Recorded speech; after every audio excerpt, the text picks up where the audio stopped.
Hello there, and welcome to Candidly. We're hanging out and having that real talk about life with and after cancer. I'm your host and dedicated thrivership hype woman, Carolyn Van.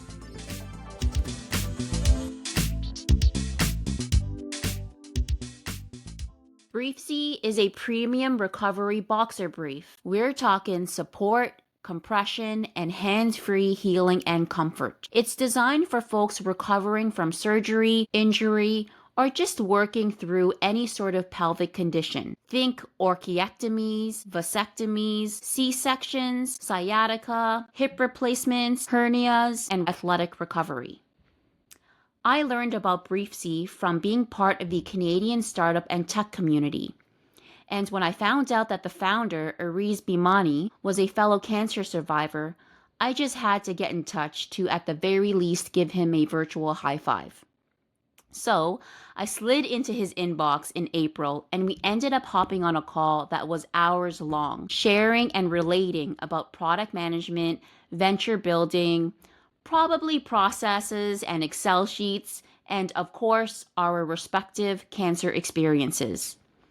When we finally hung up, my immediate thought was that I wished I had recorded what the heck just happened. That amazing conversation ended up being one of the inspirational moments for the concept of this podcast series. What you'll witness in this episode is us catching up months after that call in April. Full disclosure, half of this conversation ended up being on the cutting room floor. Let's just say when we started, it was sunny out, and then when we wrapped, I realized I had been sitting in the dark. Maybe I'll release some extra moments on YouTube in the coming weeks. I'm thinking about it, so if you're not subscribed there, I'd love for you to hit that subscribe button. This was such a fun conversation. It definitely made a middle of the week feel like a Friday. We start with talking about the venture and product building journey. I intentionally left some of this in the episode because of the parallels. Enjoy getting to know Ariz of BRFZY and hearing our take on questions and scenarios submitted by you.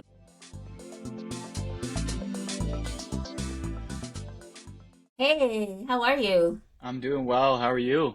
I'm good. Yeah. When's the last time we spoke? Oh man, why do I want to say February? But I think it was later than that. I think March, April. It was definitely a different season. Yeah, for sure. There's been so much going on, and the amount of progress I've made too. I can finally say, Amazing! it's here. It's real. It's here. It's Yeah. actually happening. It's happening. It's happening. It's happening. It's so Wow. motivating too, because it's easy to get lost in the weeds, and you still make progress, but this is a big one. This is a big one. Amazing. Yeah, I think when we spoke, you just had prototypes. Yeah, I had prototypes. It was being developed at the manufacturers, and running into this issue, that issue, which is normal, but now it's here. Yeah. Amazing. Thanks so much for joining me. Yeah, no, thank you for inviting me. This is great. I like speaking about this stuff. It's good to get awareness out there too. So, yeah, thank you. I think so too. Yeah, so how's your day been today? Oh man, it's been good. It's been really good. Lot of traveling for product demos and meetings with organizations, and hopefully some potential partnerships. So yeah, it's getting busy, but it's fun stuff for sure. What is something that you are excited about most right now? Man, think I'm probably most excited to dive deep into the marketing bit. When it comes to marketing, right? The good thing is that with BRFZY, you have some lived experiences there, right? Hmm. And also, in the development of this piece that you can now finally hold in your hands, right? That was not done without working, communicating and getting feedback from people, right? So Yeah, when it comes to your marketing message, you're not starting from the very beginning. You have true. some knowledge, some insights to start with, right? Yeah, exactly. I guess you could say it's refining it. right? Making sure that the way I speak about the product and just communicate it in general. But I know I can do it. I mean, I got this far developing a product, something out of nothing. I think so too. I don't know if you've done your 2024 reflection Mm, yet. So it sounds like you've accomplished a great deal, including a lot of learning about things that you otherwise like didn't know anything about before yeah, until yeah, yeah. briefly, right? What has been the biggest piece of learning for you? Oh man, I think this year's is the when and the what. So I started at the epicenter at the University of Windsor, and winning that pitch competition. As part of the program there for 3 months, we get mentorship, and the mentor that was assigned to me, he says, you have to expect things to take twice, maybe even three times as long. And I'm like, yeah, okay, like, I have my plan, and like I'm going I'm sticking to it. Like it won't take two, three times as long. Are you kidding? That's like you're talking about development like 3 months I'm projecting, and you're talking 6 months, half the year? No, I don't think so. Yep, it happened. 6 months, 6 months, and twice the cost later.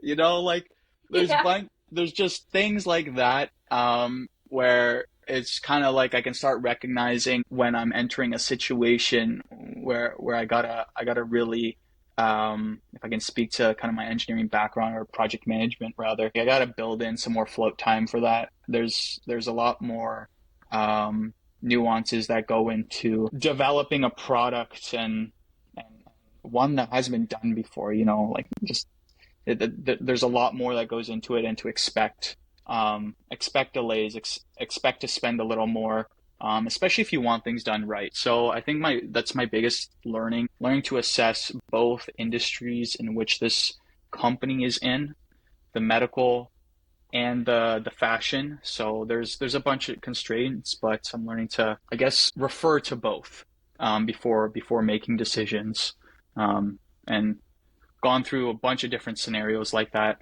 this year. Yeah, it's interesting because, you bring up your engineering and project management background. This journey and such is life as well is a balance of, science and frameworks, but also a very human piece as well, Yeah. right? You could have, so many tools. You can go through all the schooling. You can have all your frameworks tightened down, all the scenarios that you can think about. But things can happen as well that you didn't anticipate, and there's a level of acceptance when things happen. Yeah. Yeah. Yeah, it's great you put it that way. Like, we're taught to essentially be risk adverse, right? And we got our calculations, we got our tolerances, but it's all risk adverse, especially innovation. You're actively trying to, I mean, the cliche is push the boundary, right? And execute. I've had to train myself to just go do it. Stop fiddling around in your Excel, trying to figure Yeah. out your cash flow and stuff. Like go talk to people, go talk to vendors, to potential customers, um, go do things that essentially move the needle, right? It's so easy with my type of education to get caught up in just the analysis portion.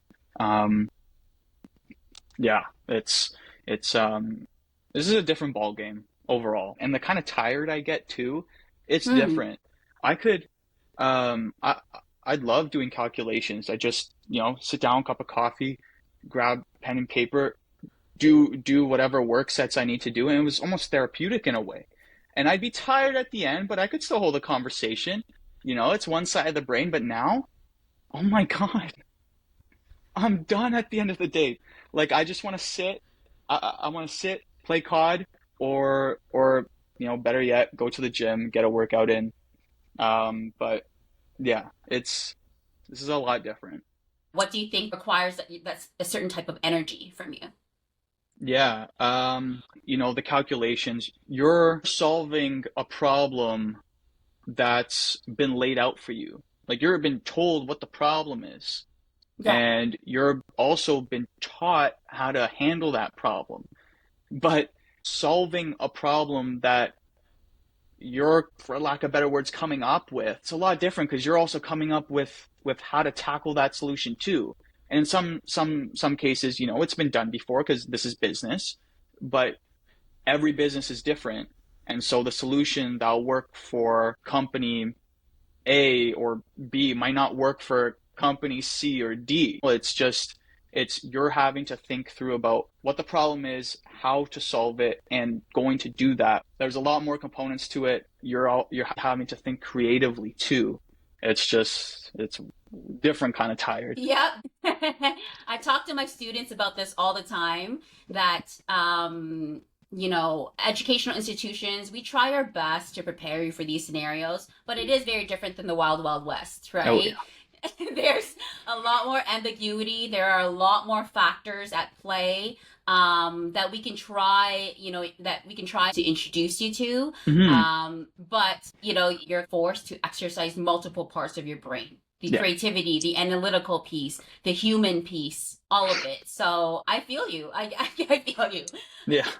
I'm curious to know what the relationship is with BRFZY and your own experience with understanding and processing your own diagnosis. Mhm. The first thing that comes to mind is just empathy. It's allowed me to practice that quite a bit. I think it was really easy for me and during treatment, especially as COVID was, in full swing. There's so many complexities about with that added on. It was really easy for me to obviously be focusing just on myself, and of course, I'm also trying to survive this treatment. It's quite harsh, right? Um, those survival rates are high. It's because treatment is quite harsh. So a lot of a lot of that, those events made me focus inwards to me, and it made it difficult to interact um, and have empathy for others, which came out in many different ways. So Hmm. in then having to consciously practice as part of healing that empathy portion, I've been able to make a lot of strides. And of course, that leads directly into BRFZY, where I was having my own issues. The solution is I was trying to solve it for myself. And then now, as it evolves and it's meant for way more than just me, it's meant for athletes and those with hip injuries and back and thigh. Like that's me practicing empathy in a real physical sense. So, um, that's how it's evolved and come to be. And obviously throughout that, understanding the customer and trying to make the product work for them in the best possible way. And that also means the accessibility portion. I think I'm working hard to make this accessible. The empathy piece, what helped you be able to switch from feeling a significant amount of empathy and focusing on yourself as in that stage, rightfully so, Yeah, right? Like you yeah, that was kind of the only job that you had, right? Was to yeah. focus on making it through this. Hmm. You alluded to maybe some sort of challenges of feeling empathy for others. What helped you transition towards that or be able to adopt that level of empathy for others? I think first and foremost, it was accepting and understanding that, I am being self-centered and rightfully so, right? Um, as a starting point, I need to know where I am in order to make some decisions. So once I understood that, hey, maybe now being out of treatment, how I'm acting isn't right, because it's obvious it's damaging relationships, then I can go get some help. And so I did that. I got myself a therapist, recommended by the same doctor that did my first surgery. So I've been with her for, oh man, 3 years, 2 years, 3 years maybe. So I mean, it started with that, but true change, especially for me, it's got to be a decision that I make. Um, I had done a lot of work prior to diagnosis in order to get myself um, to a very healthy place physically and mentally. I know I've struggled with anxiety in the past, and that really made itself present during diagnosis and COVID. That work, coupled with the therapy, had allowed me to understand where I am in terms of recovery and kind of grand scheme of things as part of life and the ebbs and flows. It's kind of hard to explain. It's like my mind had still um, under, understood on a fundamental level the habits that I had prior, and it was always constantly trying to get me to do those things, but my body was just not was so not ready to adopt those habits again. So the therapy, practicing a lot of mindfulness and just slowing down and cutting out a lot of things that would just grab my attention, getting as granular as not looking at my phone while eating, and being extremely mindful of every bite. Like that's how hard it was and how tough I had to be in order to start getting a lot more present, self-aware, then start practicing more empathy for others and tackling other things. I am so proud of you for for even recognizing and having the awareness that there might be some room to focus on some of the non-medical recovery and treatment aspects. Just having the foresight in understanding, hey, I might want to talk to someone, right? Yeah, yeah.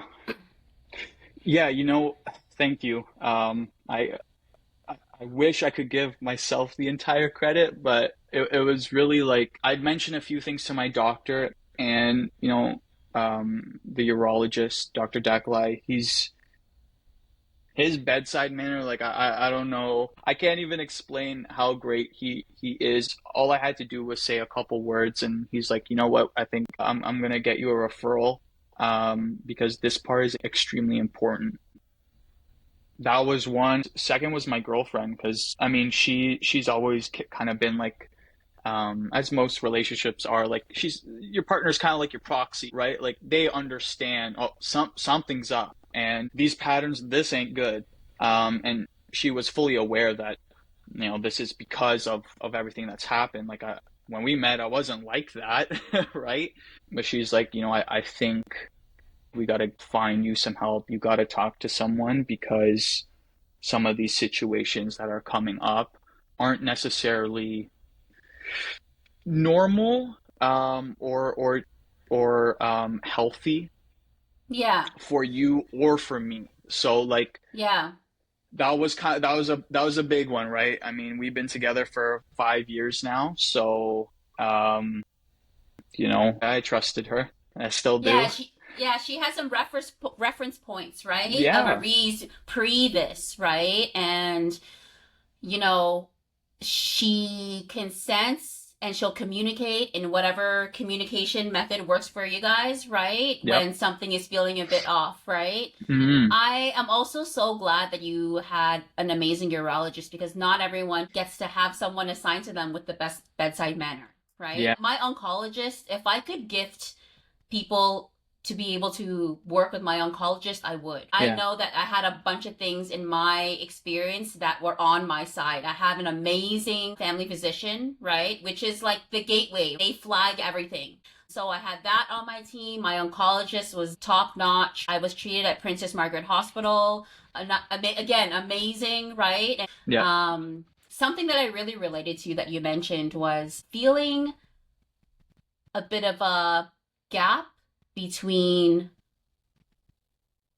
our past self yeah, pre-cancer, yeah, right? And almost feeling like I felt a bit of like a reflux to default back to some of those tendencies, right? Just my way of being. yeah, But then I was also in this different kind of shell that Yeah. was neurologically somehow communicating to me that that's not the way. It was almost trying to point me towards another direction, even though there was an aspect of me that there's only one way I know how to do things, right? Yeah, it's an odd thing. I mean, your body, like the stress that it endures through surgery, through chemotherapy, all that stuff. It's tough. It's gonna show you. I mean, obviously you have the side effects from chemotherapy itself, but then afterwards, when you're clinically recovered, your body is still recovering. It's still going to go through changes, and it's not something that your mind can easily grasp. And something that I was actually talking to my therapist about a couple days ago, I said the best way I can describe this whole thing is like the Matrix. Are you familiar with the Matrix? Oh, yeah. Okay. So, um, it's when Morpheus has now unplugged Neo, and Neo is struggling to come to terms with what is reality in this world, riddled with robots or whatever you call them. And Morpheus goes something to this effect: "I'm sorry, this is my fault. I shouldn't have unplugged you. We have a rule where we don't unplug people past a certain age because the mind can't let go, especially diagnosis around this age. When you're a Yes. young adult, you're already going through a lot developmentally, and then for those going through university and whatnot, it's like you have your career to think about too, and then now you've added another complexity, which is at my time COVID, and then another one, Right. reoccurrence or and diagnosis. Like, this was all kind of happening at the same time. um, it's so hard to get yourself in the mindset of what was is no more. Your Yeah. body will not function the same. Just let that be. Yeah. An override. An override. Exactly, override. Like, where's the button? Like, Yeah. it it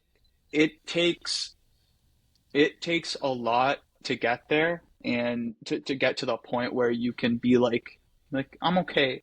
I'm okay with not being uh um the Caroline that was however you were. Yeah. Yeah. You know how when you uh override a data set or have some sort of a reset, there's always that like, are you sure you want to do this? We didn't get the where was that? Where was No, that? no. It was an instant accept, and it just runs through the process. What was that? Where's my say?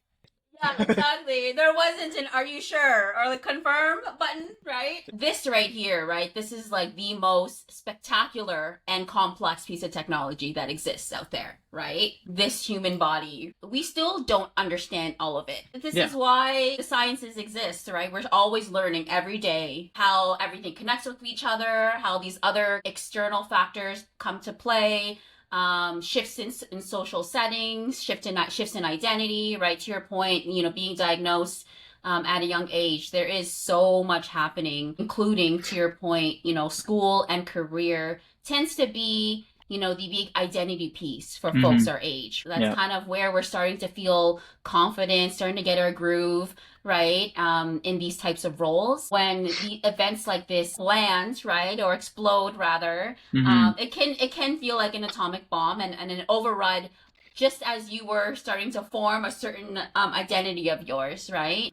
Something that I do really appreciate is your consideration and recognition that this diagnosis is something that doesn't just impact you. You brought up relationships earlier, right? Not just with your significant other, but I gather that the recognition and the decision of some work with your therapy had to do with relationships with others outside of yourself, Yeah. right? Yeah.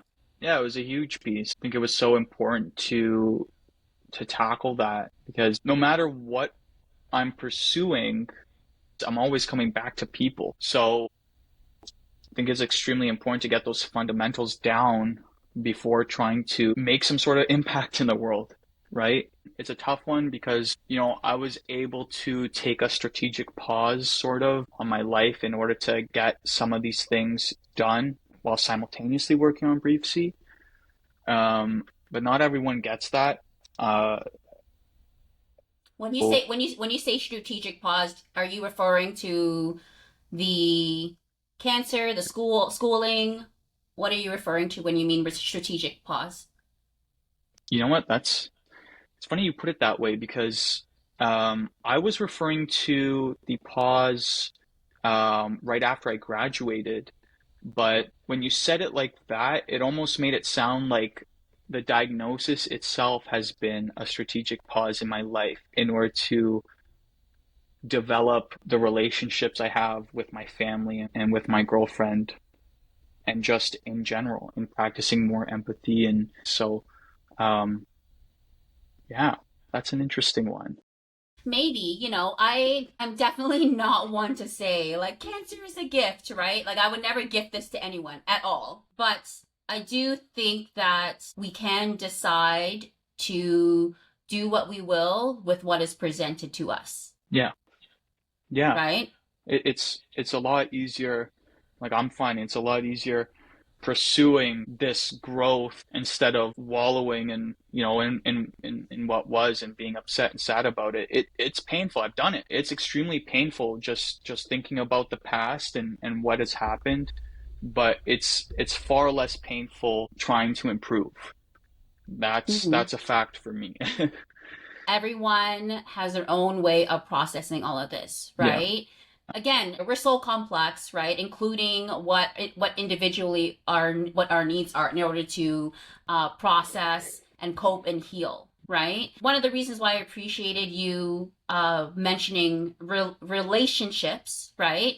Is cancer, as you know, both of us in this call know this very well, that it could feel very isolating. It could Yeah. feel very lonely. And I think for some people, it might be difficult to pull yourself out of there, right? Especially if you're going through prolonged treatment and, you are feeling very alone. There might not be people in your life that can relate to you. So you've almost kind of been reprogrammed to be very insular, very isolated, and to a point where that might be all you know because that's been the reality for a while. So to be able to pull yourself out of there and realize, oh, wait, there are other beings that I interact with, right? I don't really exist, on an island. Yeah, I think it's important too to just to validate those feelings and then understand that it's going to take time for you to get back to interacting with other people and not exact, but maybe similar to how you did before.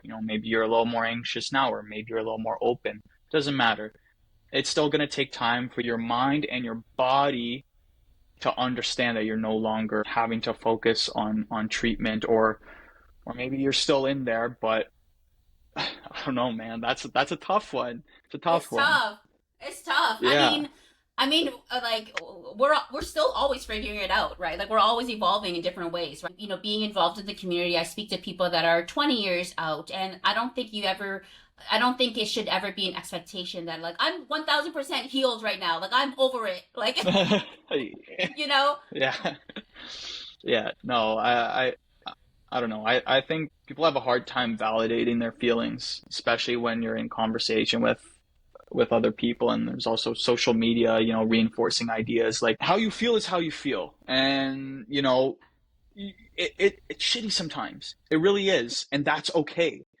But what you do after that, that that matters. That matters a lot more. You might be going through treatment, and it might be a prolonged process. That might just be the reality of your situation. It's shitty, but trying to reframe your mindset, or at least attempting to, those are all really good things to be doing. it's cool. Like sit in the shit for a little bit, Yeah. right? I had a rule to myself of like, look, today I feel like I'm in a hole of darkness, right? Like just Yeah. like bottom of a barrel. Let yourself go there, but don't let yourself experience that for 2 days in a row, Mm. right? If you need to stay under the covers and not talk to anyone and like just isolate yourself for a day, do it. get it out of your system so that tomorrow you're not doing this again, right? Yeah, yeah, that's extremely Like, important. I mean, I had many days like that. I want to say finding something to motivate you every day, which is tough. what were those things for you, if you can remember? I remember a few times, maybe a handful of times, just going to the hospital and getting the treatments done. I tried to reframe that as instead of this sucks, I want to stop because I feel like dog shit, and um, I just said I'm lucky to be going through this and having this save my life. Like just on a very simple level, um, I should be I'm extremely fortunate to be given this medicine so that I can then go and live my life. Yeah. Instead of wallowing, I'm gonna say, you know what, this is great. And that whole mindset lasted for like maybe a day and maybe a few other times, but at least it got me to to shower, brush my teeth, had Yeah. some food, and then I went to bed. Like Yeah. that's it is what it is. And sometimes it is okay just to think about what you need for that day, Yeah. right? Like, it's like let's just make it through this day. I've had many scenarios like that as well. I would just like cry and gag with each like massive pill that I have to take, and at some point I had to be like, Carolyn, you are telling it to not do its job, right? Like you are mentally rejecting it, right? Yeah. Yeah. like you it's like how can you possibly think that it can do its job when you are just fighting it the whole way down? Right? Why are you Yeah. resisting it? Yeah. That's almost like a Jocko type mentality. It's like this sucks. Good, like I think if I'm recalling correctly now, at some points I was like, chemotherapy, do your damage. Like get it all out of me. I want none of it. Do as worst as you can do so that I can just not have to worry about this ever again. Yep, get this shit out of me now. Lose my hair, just tell me it's working. Like do all the things. Yeah. Right? Yeah. Like show me you mean it. Show me you mean it. Exactly. Right? Fun. Yeah. Show me you mean it, right? I think such a beautiful thing about BRFZY, it feels like you are effectively continuing to focus on relating. Yeah. The key word out of relationships is relating. You are focusing on and continuing everything that you've learned. The end output of this happens to be, this beautiful product that you've birthed, right? That you'll continue to work on and improve and make available to not only those who have, experienced something similar to you and I, but a whole category of other needs as well, right? Yes. So I think that's such a beautiful thing that, the focus on relationships amounted to this venture and product of yours. So Yeah. I'm super excited to keep following along. Thank you. But Yeah. I'd really love your help in tackling some of these questions that we have. Yeah, yeah, for sure. Let's see how many we can get through, but Yeah. very curious to hear your thought on these scenarios. Her name is Ayushi. She's 47 years old from Windsor, Ontario. She was actually diagnosed 12 years ago, so it's been some time. Yeah. More than a decade. And what has happened this year was her father was actually diagnosed with cancer. She says that while it's really tough to see him like this, she feels like it's something that she understands because of her own experience, and she wants to try to help, right? Which is, I think, is natural as a Yeah. daughter, right? Of course. Yeah. She's feeling frustrated because he isn't really sharing much. He isn't sharing much to me. I have to learn about how things are going through my mom, and it's really frustrating. How might you approach this? Wow. Yeah. That's a lot going on there. Yeah. I think it comes back to the empathy piece again. Because he just might, okay, for one, his you put yourself in his shoes. His daughter's already had cancer, was diagnosed. Good So point. that's already painful. Now he's diagnosed. So that's a reminder again of mortality, and then we have to understand that everyone deals with diagnosis differently. Like you were Yeah. saying, right? Some people, I wallowed in the shit. I know you were a little more little more how do you want to say it? A little more positive about it? I don't know. I've had Sometimes, dark moments too, but yeah, I would say overall a little more like light about it. yeah, a Yeah, little more light about it. And then, yeah. and maybe he's taking a similar path to what to how I approached it. I mean, during my treatment and diagnosis, I wasn't talking. I mean, Yeah. family Mm. members might see this podcast and be like, you were diagnosed? Like we didn't know. I'm serious. There's only a handful of people that know because I really didn't want to talk about it. And especially during treatment, my mom said to me a few times, she's like, I felt like you just didn't want, you just told everyone to F off. Like, Mm.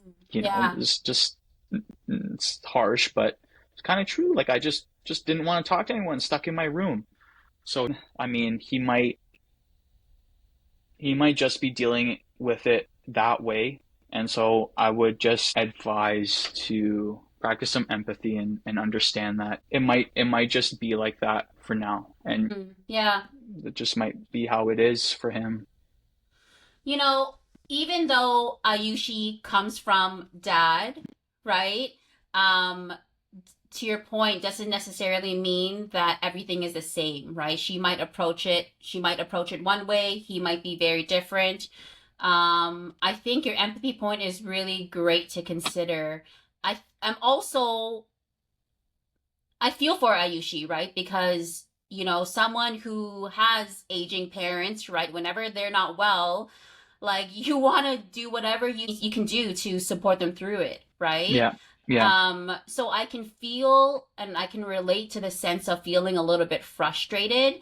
yeah, Maybe just remind yourself, don't let the frustration override the love and care, right? yeah, Try not to be harsh. I know sometimes, kids can get a little impatient, feel be a little harsh to our aging parents, right? yeah. Remind yourself that it comes from love, and, Mm. and try to ensure that it comes out as love as well and not as frustration. He is letting someone in, and that's mom, Yeah, right? So that's yeah. nice, right? At least he is communicating in however way he communicates, right? However way their relationship is. At Hmm. least someone understands. At least she is getting the report from mom. Yeah, And at this stage, it's I don't know if this is gonna sound harsh, but it isn't about you, yeah, Ayushi. Right? yeah, yeah, yeah. It's Uh, tough, but I don't know if you know of like the love languages, right? But hmm. people communicate different ways, right? And especially in circumstances like this, we can demand and hope for our parents and other people to communicate in the way that we need. But what about what works for them? Exactly. And you know what? I'm just thinking about some other things that she might want to try. Mm. The other person to take care of in this situation would be her mother, right? She's in a caregiver position. She might need some relief too. I don't know if Mm. that would look like taking over her position for, a little bit of time, but it might be asking her mother, what can I do to help you? Do I need to make sure that you're eating and can I prepare you food and dad? Can I don't know, do things around the house, whatever. There's a few other ways I think that some support can come in and make you feel it's not about you, but at least make you feel like you're contributing and helping throughout this time. Really good points. Also, I think something that you brought up earlier was the consideration that your dad is kind of experiencing this twice, right? His daughter went through this. And he might actually be trying to be mindful of how you would cope through this, not wanting to Yeah. trigger you, right? Of Hmm. course, we don't really know the specific relationship, but that might be something to consider, Yep. right? I Hmm. don't know what it's like to I don't know what it's like to be a parent, don't know what it's like to be a dad, but I Yep. can imagine that being a consideration as well. Yep. For sure. 100%. During my diagnosis, my mom took care of me and brought me to all my treatments. And then that was 9 weeks of going from Aurora to downtown Toronto, Princess Wow, Margaret Cancer yeah. Center. It's a lot, right? And on top of making sure that I'm doing all right. So she took care of that, and then my dad he saw, understood, had conversations with my mom, and tag team, and they switched as Hmm. soon as they knew that I needed to have the lung surgery. And he took care of me during that time, and he took care of me throughout the night. And it's a team effort. Yeah. It's tough to know sometimes what the person diagnosed wants. Talking about it is certainly going to help. And Yeah. if that fails, then supporting those that person trusts is probably the Yeah. next best thing. In this case, mom, right? In this Yeah, case, mom. yeah, Yeah. There's definitely a lot of wanting to meet people where they're at, right? yeah, Like if if someone's not capable or has the tools to communicate, right? Maybe someone else in their life, in this case mom, knows how dad communicates, right? Again, people have different languages, right? Whether it's not everyone is able to say, to verbally say, hey, this is what I need. Not everyone might even know what they need. They might be still exactly. processing Yeah, they might yeah, not even yeah. know what to ask for. Yeah, Right? yeah. And that was me. That was me. I like I said, I didn't want any I didn't want I didn't want to interact with anyone. I was just like, you know, this is middle of COVID. If I can go to my treatments alone, I'm gonna do that. Yeah. Reese, I don't think you can go ahead. It's just not realistic. You need help. Yeah. And I just ended up being like, you know what, sounds awful, but like I'm just gonna go to these appointments. You guys want to take me? Great. You guys figure it out, but probably This wasn't the best way. was This was family. family. This was Family, family. yeah. Yeah. But But you know what? You know what? I obviously don't know your parents, right, or your family system, but like they probably know how to read you in some ways as well, right? Even though this is a very different circumstance, right? Or yeah, they at least like accepted that from you, right? They're just like, yeah, okay, or tried to at least, yeah, for sure. right? Yeah, I mean, I think they've had a lot of practice because of my sister, and she's got developmental delay and some autistic tendencies too. So her Hmm. um, yeah, we talked about this. I think her We did. her communication is quite minimal. So there's been a whole lot of struggles with that, which they've told me. She's 6 years older than me. So many things have happened, and which they've had to really be a team on, and trying to understand what she needs, um, along with what they need to do, while considering the future. So they've had a lot of practice in reading her, and Hmm. I'm sure they definitely applied some of those lessons, with Hmm. me when I really didn't want to be communicating, though I Yeah. could. Yeah. Yeah. Yeah, Yeah, I think that what's interesting about that question is the role that both you and I are and will continue to play moving forward as once diagnosed and wanting to play a role of supporting others. yeah. Right? It's interesting. It's It interesting. Yeah, it does come back to that. Next question from Nerosa. She's turning 24 next month. Happy birthday, Nerosa. Happy um, birthday. Ariz, remind me how old you were diagnosed. I was diagnosed in 2019, so I would have been 20 years old, and Okay. now it's 2024, so I'm 25 years old. Okay, okay. So you're similar age as Nerosa, turning 24 next month, from Toronto, Ontario, diagnosed at 22. So she writes, I've been very grateful to have my family and friends by my side during a time when I've definitely needed them most, but there are moments when I feel isolated. We hear you. um, Hmm. connecting with other young adults who are also living with cancer has definitely helped me feel less alone. But even so, I'm still learning how to put myself out there and feel comfortable around people who are not facing the same challenges. As I see my friends moving forward in friendships and in their romantic lives, I sometimes wonder how I can get to that point when it feels like this part of my life is on hold. I guess she's wondering how can she move forward in friendships and romantic lives, so dating. It's a tough one. Dude, these are Yeah. all tough. These are all so Yeah. tough. Maybe I'll go first. Maybe I'll go Sure. first. So I first of all, I totally know how you feel and can relate to your experience of not being around people who get it. Certainly not at this young age, right? At 22, I remember going to my medical appointments, and everyone assumed that it was my mom that was going through cancer, right? My mom would have to say, actually, it's my daughter, which I can't even imagine how that might have felt for her. Yeah. Crazy, but so I totally get that you're not seeing a lot of people around you experiencing cancer that look like you, that are your age. Um, I like to say, I think what I like to say to this is cancer is obviously a huge blow, right? A big disruptor in our lives. That being said, there are always things that are happening in our lives that are evolving us, right? We're always shifting, right? I don't think that you should feel like friendships and your romantic life dating, I don't think it necessarily needs to be on hold because things like this happen. And I'm not saying this to dismiss cancer at all, Hmm. right? But whoever you are and end up being friends with or date, right? Especially if you're looking to date for to find like a partner, Yeah. right? In that partnership, you will experience things Yeah. that are not so easy. It might not be cancer, or it might.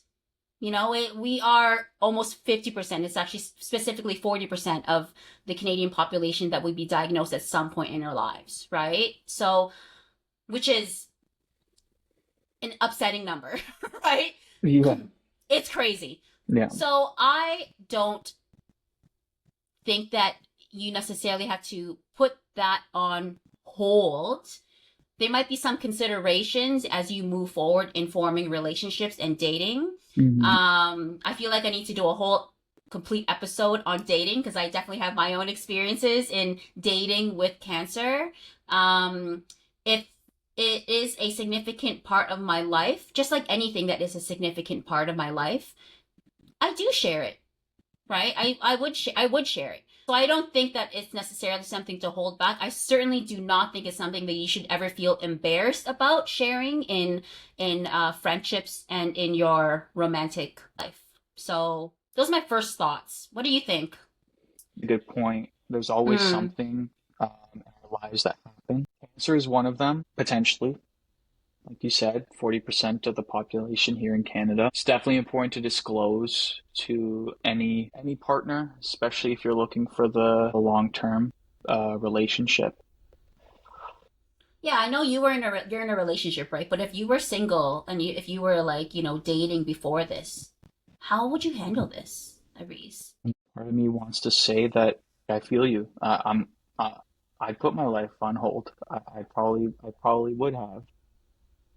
The other part is thinking heavily about the start of mine and my partner's my relationship. Her and I started dating 1 month before I had my surgery, my first surgery.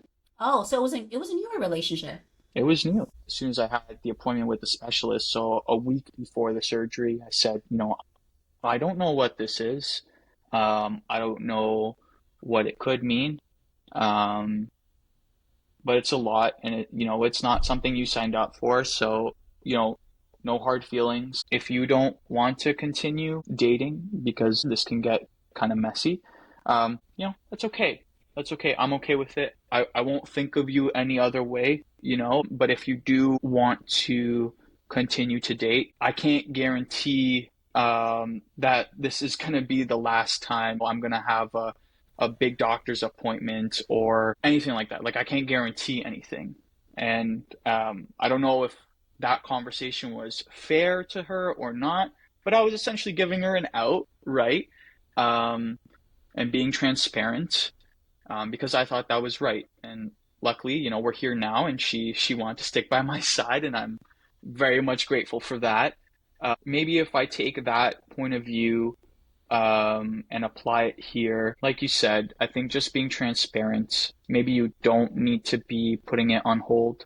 Depending on your situation, you might want to just take a quick pause or inform anyone you're talking to, I guess, about, hey, like just an example, I got a bunch of health things going on. This is extremely scary for me, being a little transparent about your emotions there and just informing them. Obviously, this is your decision at the end of the day. So you get to decide whether you want to stay in contact or continue to date or what have you. I think understanding that this is just an event out of your entire life, I Hmm. think that makes it easier to come to a decision. Hmm. Yeah. Yeah. I think relationships are about meeting people where they're at. And Yeah. sometimes where people are at are not so sunny scenarios, right? Yeah. Yeah. So you don't necessarily have to like disclose the full story, the full novel of everything that you're going through, especially if it's like a first date, first three date situation, right? But remember that when you're dating, especially in the early days, you are kind of litmus testing. You're kind of sussing things out, like seeing how people react and respond to certain facts about you, right? Like how they respond and connect, or don't connect Yep. with certain aspects about yourself, right? So Yeah. I Yeah. would I wouldn't not disclose it because especially if you are experiencing some side effects and you're still working through it, it might be a significant part of your life. And I think that we don't want to hide parts of ourselves when we're getting to know people, right? Yeah. Yeah. For sure. Like you said, there's always something that happens in your life. There can be a death in the family, death of a parent, can be loss of a job. There's so many things that happen, and disclosure is important. I don't honestly, if you're wanting to date in the middle of treatment, that's that Yeah. that's intense. That's hardcore. But assuming you're at the tail end or it's been a little bit of time and you're wanting to get back in there, I think disclosure is important and once you understand once you see how they react to that initial the initial talk, then see if their reaction is something that needs to be talked about because maybe they don't understand it and Hmm. the implications. Hmm. Um, Yeah. And I would also say try not to take other people's reactions personally, right? yeah, Like again, I've been in scenarios where I mentioned it and it was like a certain reaction, and what I had to learn was that cancer can trigger a lot of things within other people, right? hmm, And people's triggers are not for me to be responsible for, right? exactly. So Yeah, don't, even if there's a less than ideal reaction to someone that you're dating, try not to internalize it, right? Try not to let that eat up at your own kind of self confidence, right? yeah, I know yeah. that can be sometimes be really hard, but again, it is the big C is not a light topic, and you don't really know what their relationship is with it, and sometimes it can cause just like it can equate to just interesting behavior, interesting reactions. Yeah, yeah. I mean, you might never hear from the person again, to be honest, right? Or they might be still kind of around, but withdrawn. Like everyone, especially around my age, and like not everyone's been through that themselves, or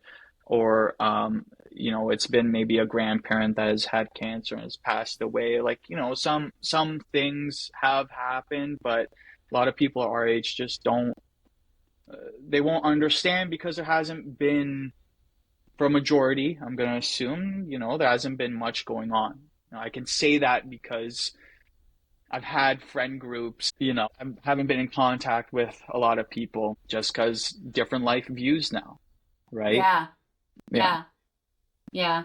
yeah, Um, I think those are all really great considerations, and I can definitely appreciate that.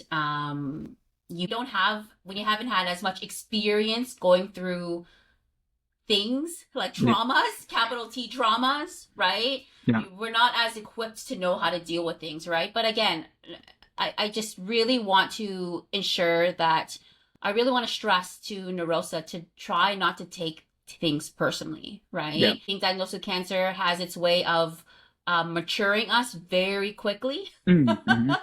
Yeah. Very quickly. Sometimes, when you're interacting with someone that might be at a similar age to you that has not experienced something like this, you can feel a bit of a difference, right? Like a disconnect. Yeah. And you know what? I was just thinking too, don't feel behind Hmm. because this is an opportunity for you to possibly work on yourself. Like work on yourself so that you're able to provide what your ideal partner would possibly like.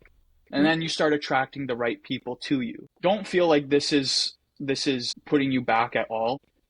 Get to know yourself and Mm-hmm. possibly become better than what than who you were. Yeah. I can feel in her writing that she's just sitting there and like observing the rest of her friends just like move on with their lives, right? Like Yeah. thriving in their friendships, dating, having so much fun. I can imagine that it might be contributing to her feeling kind of left behind. But maybe you're just graduating into a different league. I don't know, like a different kind of chapter, Yeah. right? Quite And possibly. with that can come some grief, right? Hmm. Because your relationships might be changing with people in your lives, including your friends. I know it might not be easy to feel all the time, but be excited, get inquisitive of who this new version of Nerosa is, right? Yeah.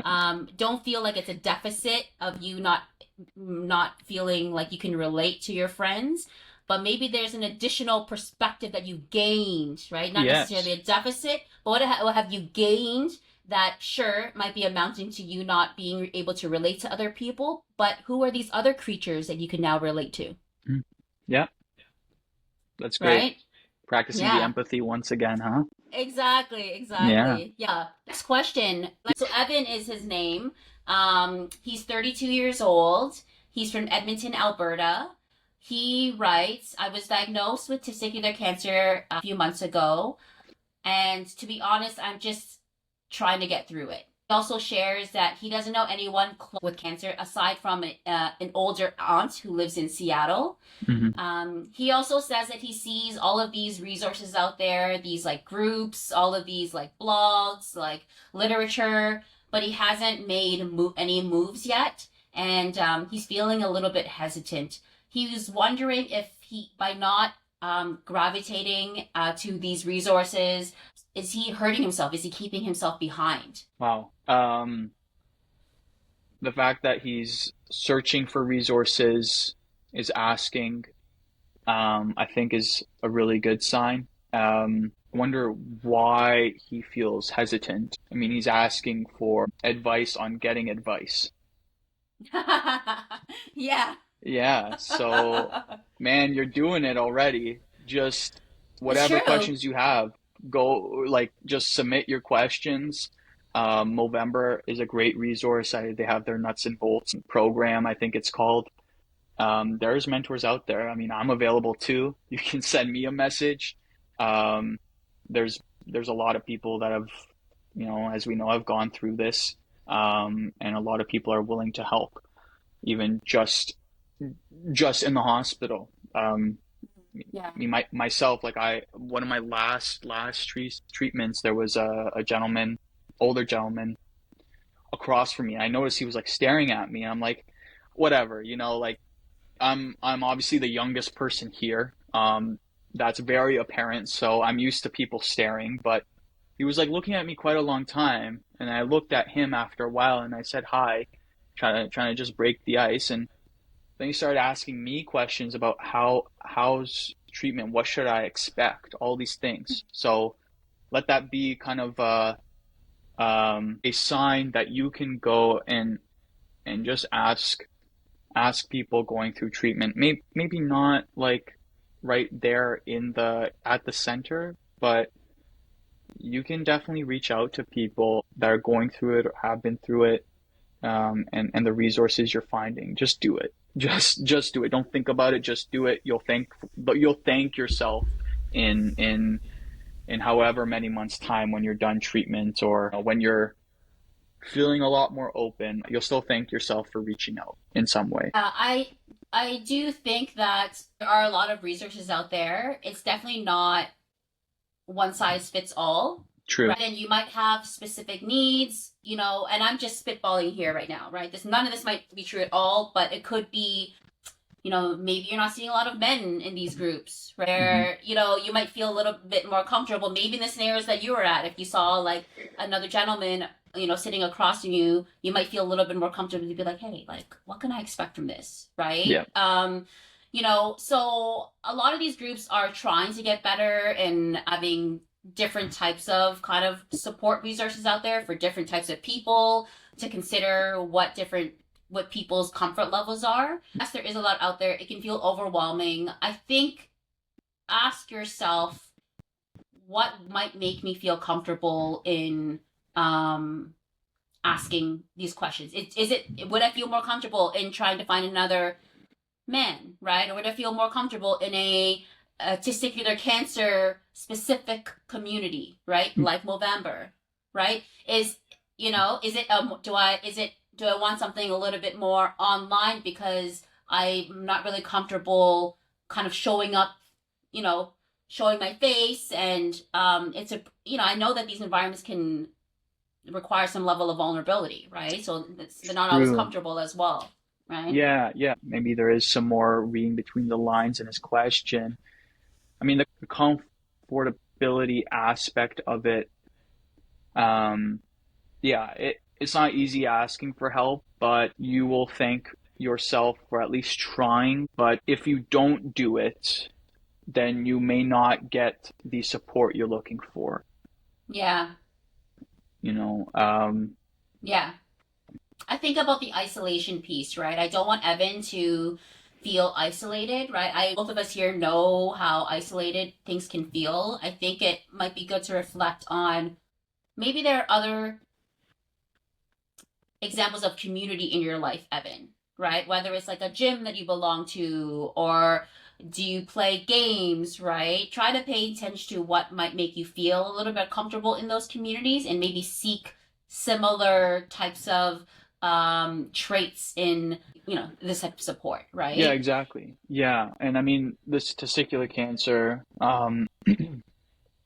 look at men's health communities, prostate cancer, some of the surgeries are similar, right? So I think gravitating towards any men's health, really any cancer communities, because they all know on some fundamental level what you're going through. There are nuances for sure, but at least getting it out, being able to talk about it, that helps so much. You need some kind of outlet. It's great that you're asking. Now put this courage of asking for advice and apply it to getting some help in whatever other community you feel most comfortable with.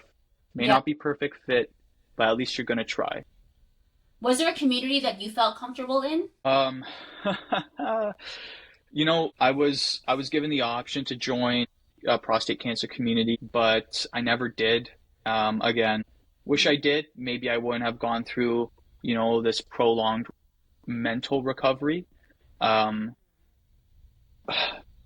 So no, there wasn't. I guess that kind of leads me to I wish is out there. Like I wish there was something that was almost prescribed for cancer patients, like right off the get-go. It's like, yes, you have your um, your treatment schedule and another appointment to get your white blood cell count up, But Yeah.